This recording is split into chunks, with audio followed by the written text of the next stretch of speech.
এই যে সাইডে যে ভিডিওটা চলছে, তোমরা এই ভিডিওটা দেখে কি বলবে বলো?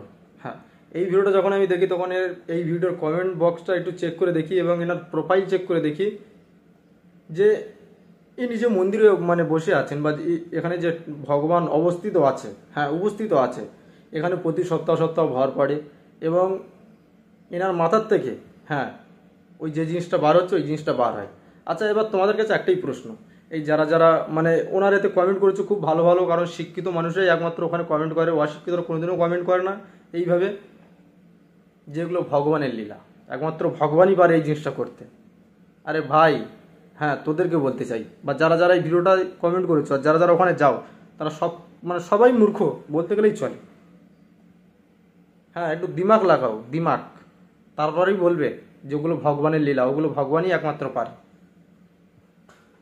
মানে জিনিসটাকে যাচাই করে দেখবে না, এরা জিনিসটাকে কোনো কিছু করে দেখবে না যে কি কারণে ওখান থেকে বার হচ্ছে বা কি সিস্টেমে বার হচ্ছে, যে সত্যি কি ওখান থেকে বার হচ্ছে নাকি মানুষকে বোকা বানানোর ধান্দা চলছে ওখানে, সেই জিনিসটা করে যাচাই করবে না।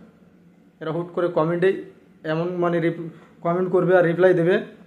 আবার কিছু কিছু মানুষ ওখানে যায়, আমি দেখেছি ওনার এই প্রোফাইল চেক করে দেখেছি যে বহু মানুষ যায়। তাহলে বুঝতে পারছো তো যে কীভাবে মানুষকে বোকা বানানো হচ্ছে।